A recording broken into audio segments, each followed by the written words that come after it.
So if you've watched any of our videos or worked with us for any length of time at this point, you know that the control cycle is a key part of our framework. And the second element of control in that is economic viability. If your business isn't economically viable, then it isn't going to survive. So it's a very important aspect. And the key question around that is it good enough? Is the performance we're evaluating every month, is it good enough? So how do you gauge that? The best way to do that is to look at break-even analysis. So as it says there, break-even analysis tells you if your performance is good enough in the current period. So or what your benchmark needs to be for the current period or for future periods if you've got that data.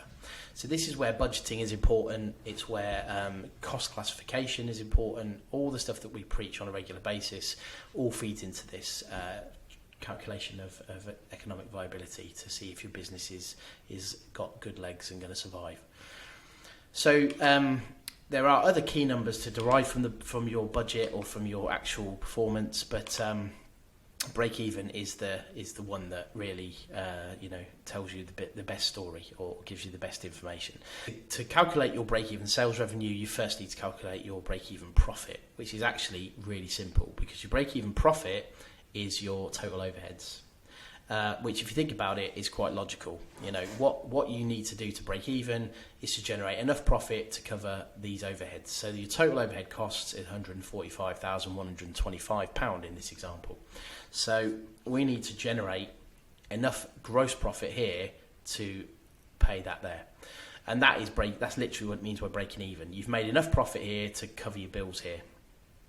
So the key metric for that, or the key denominator for that, is your gross profit margin. So, but this is where your budget is important because your actual gross profit margin is going to fluctuate, but hopefully not too much because otherwise you've not done a great job on your budgeting.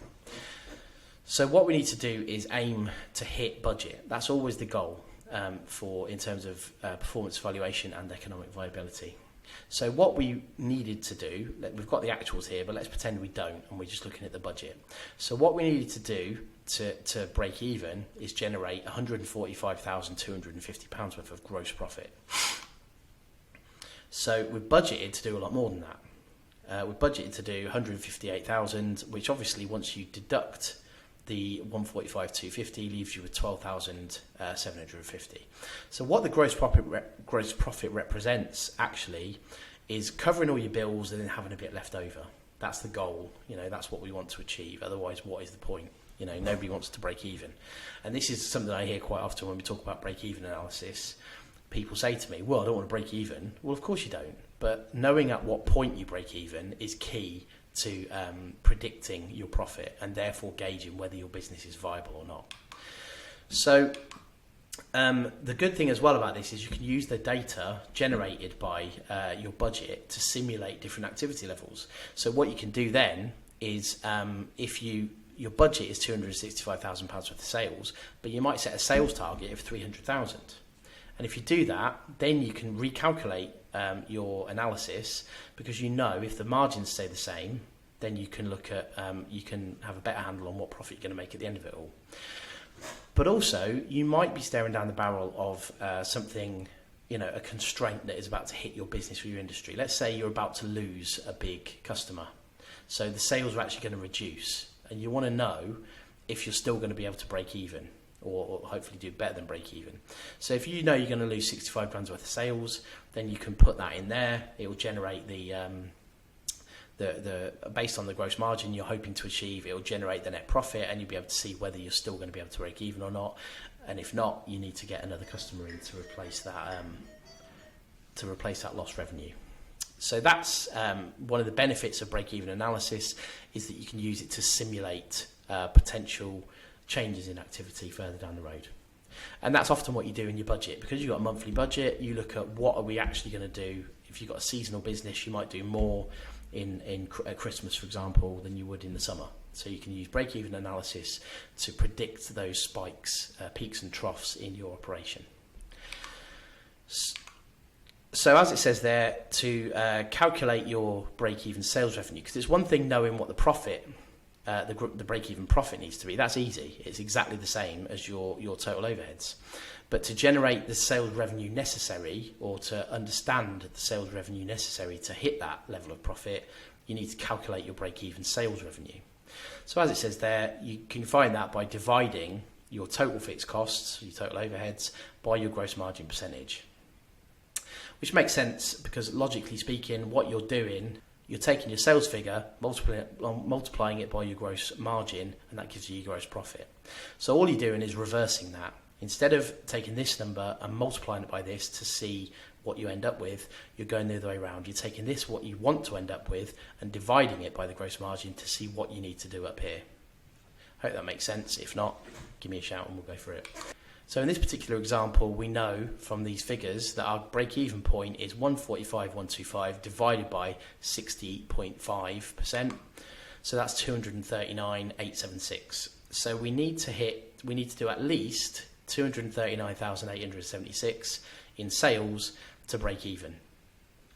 So that's slightly different to what we budgeted, because our margin here is better than we budgeted 59.6, and we've done slightly better at 60.5. We've also slightly reduced our overheads by 125 quid. So we should see actually that number, if we use the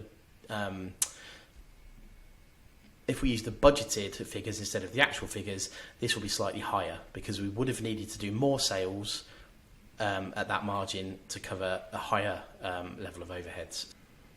Okay, and we can test that by reversing it. So if we say 239,876 is our sales figure, multiply that, instead of dividing it, we multiply it by 60.5, then it should come out at 145,125, which it does. So again, if we had done 239,876 here at our 60.5% margin, we would have generated exactly the the gross profit that we needed to break even. We would have just about covered our bills and made zero profit. So if you've got a budget, you can use this calculation in your budget to test what your break-even point will be. Now, it won't be the same every month. I hear people all the time say, our break-even is £30,000 a month.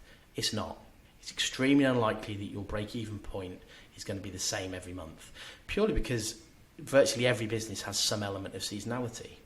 Also, some of your costs will go up or down. Your overheads are not very often, as much as sometimes you'll budget for your overheads to be a certain amount every month, inevitably there's going to be peaks and troughs in that as well.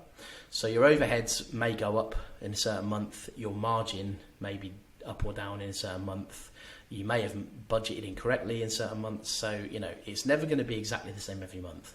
So if you've got a budget, drop it, use this formula to calculate your break even for each month, rather than just assuming you need to do a certain amount every month, because you'll almost certainly come unstuck on that basis.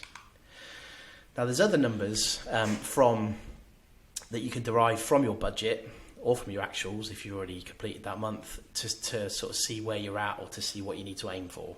Because the key thing obviously is that break even is to break even.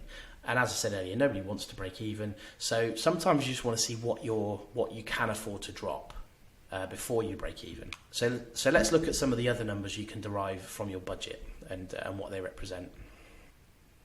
So fairly simple one, but a very important one is your gross profit. Is simply your total revenue minus your total cost of sales. Now, I've done a video on cost classification because it's absolutely vital that your cost of sales includes variable costs only, costs that are a direct cost of making the sale. If they're not, if you've got overheads in there or other costs that shouldn't be in there, then your gross profit is incorrect, and your break-even point will be incorrect, your gross margin will be incorrect. So it's important to get that right. But in terms of calculating your gross profit, it's pretty straightforward. Total revenue minus total cost of sales. Gross margin, again, pretty simple. It is just your gross profit, which you've already calculated in the previous step, and divide it by your total revenue, and that's expressed as a percentage. In this case, it's 46.4%. Gross margin is a key indicator. It should always be constant, because even if sales revenue goes up or down, your cost of sales should go up or down with it. So the gross margin percentage should always be the same, as long as you've got your cost classification right and cost of sales are truly variable costs. So break-even gross profit, as I said already, is literally just your total overhead costs. Just take that number, that's the profit you need to generate in order to break even. So to get to your sales revenue, we've already covered this, but if you take the total overheads, which is your break-even gross profit, and divide it by your gross margin, that gives you the sales you need to achieve, the break-even sales revenue that you need to achieve break-even gross profit. And then finally, you've got the margin of safety. The margin of safety represents the difference between your budgeted sales revenue and your break-even sales revenue. So it essentially means what can we afford to not do? What can we afford to drop our sales budget by before we break even? So it's calculated as your budgeted sales revenue minus your break-even sales revenue, because they're the two things that we're comparing, and then that's it. You have to calculate your break-even sales revenue first. So to calculate that, it's pretty straightforward. Calculate your break-even sales revenue first, which we've covered in the previous step, and then deduct that from your budgeted sales revenue. And this can be expressed as either an amount or a percentage. So in this case, the margin of safety is 137.70. So let's round it up. Margin of safety is 131k. So that means we can afford to miss our sales budget by 131,000 or 26% and still break even. That percentage is basically the 131,000 divided by the budgeted sales revenue. So yeah, I hope that makes sense. Break-even analysis is a key element of economic viability because it gauges, once you've completed your performance evaluation, you might have fallen short on your budget, but that doesn't mean you've failed. It means you've not hit what you expected to hit, but you might be fine. And this is where break-even analysis is important because you just need to survive. Really, it'd be great if you can thrive and achieve profitable growth, and you will do that as long as you can survive. If the business isn't going to survive at all, then it's not economically viable and you need to close the doors or do something to make it economically viable. But there's a big difference between we're not making as much money as we would like to and we're losing money. And as long as you're making money, even if it's not as much as you had budgeted to make, then you can work on that and you can fine-tune it and you can grow it and get it back up to where it needs to be. If you're not making money at all, that's a much more serious problem, and that's where economic viability starts to become a massive factor. So as always, I hope this makes sense. If not, give us a shout and we'll go for it.